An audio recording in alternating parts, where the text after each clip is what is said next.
Let me ask you a question about politics, because you describe in great detail, and we get into this in the interview tonight, so I don't want to give it away, but you talk a lot about just being independent. I, for example, identify as myself as a Reagan conservative and not a Republican.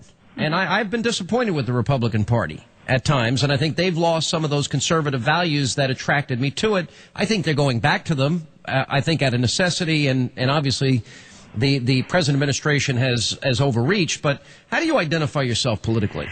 Quite independent also, not obsessively partisan, but still a true believer in the planks in the Republican platform. I do believe that those planks will build a strong America if they're applied, the principles. But my entire career has been one of being an independent, having to take on the party all along the way. That's why, within the party, the machine, I'm not necessarily the chosen one. But I'll take it, because I know at the end of the day that what I am standing for, I believe, is the right thing. In my case, it's been for my community and in my state, and then in running for VP for the country. I'll take that criticism that I'm not one to just go along to get along. You said in an interview with Barbara Walters that you'd like to play a national role in terms of policy and politics if people will have you.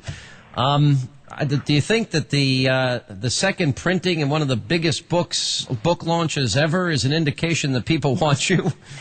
Well, it could still be that curiosity factor. We'll find out. I don't know, but I am very, very willing to help the cause and to help common sense, conservative thinking be made manifest in actions across our nation so that we can get our economy on the right track and we can secure our nation and we can finally start becoming energy independent, which I could write a whole book about. Yeah, and you do talk a lot about it, and you do talk about, what you were able to do for the people of Alaska with that.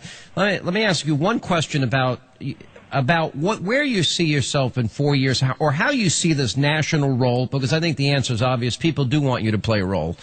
But it's a possibility. You've not ruled out not running for president, correct? I'm not ever going to close the door before I know what's open or not open in front of me. I won't rule anything out, but I am such a strong believer in not needing a title to affect the positive change and to help other people out. So between now and then, when decisions have to be made, I'm just going to work my butt off for people who are common sense conservatives and want to do the right thing and fight for the right things for this country. So in other words, whatever role you think you can play or whatever role you think people want you to play is the one that you would sort of accept as your destiny. Pretty much, yes. Yeah. Yeah, that's good. What do you think? I just want to give a preview, because we go through a lot of issues involving national security tonight. We're watching the president now, and we watched Eric Holder earlier today trying to explain away Khalid Sheikh Mohammed getting a trial in New York. What are your thoughts generally on where we stand on national security? Do you think we've moved towards policies of appeasement? Unfortunately, and I think that began with the apologetic tour, too, that was undertaken by the administration. We have got to, again, go back to what Ronald Reagan did, make it perfectly clear across the globe that America will have a strong military. We will strive to be peaceful through strength, though, and bottom line with Ronald Reagan, he let terrorists and enemies and anybody who did not want to be an ally with our country and with democracy, he let them know, we win, you lose.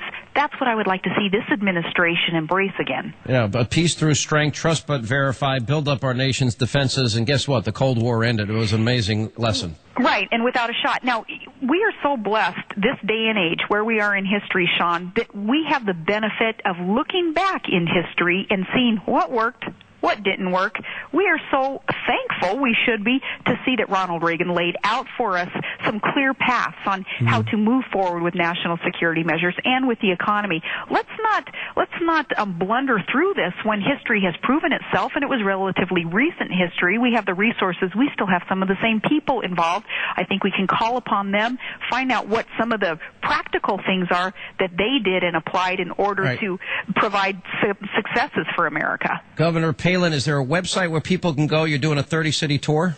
We're doing a long tour, yeah. Is there a website where all the cities are? It is. Well, it's on our Facebook page. All right, Governor Palin, thank you for your time. Going Rogue, a big bestseller already. She will be with us for the full hour tonight talking about her life, the economy, security, and much, much more than you can imagine. A full hour with Governor Palin tonight on Hannity on the Fox News Channel. And I call it Palin Unplugged. You get to hear her in her own words, mostly uninterrupted to the extent I could. We'll take a break. We'll come back. We'll continue. Thank you, Governor Palin. Sean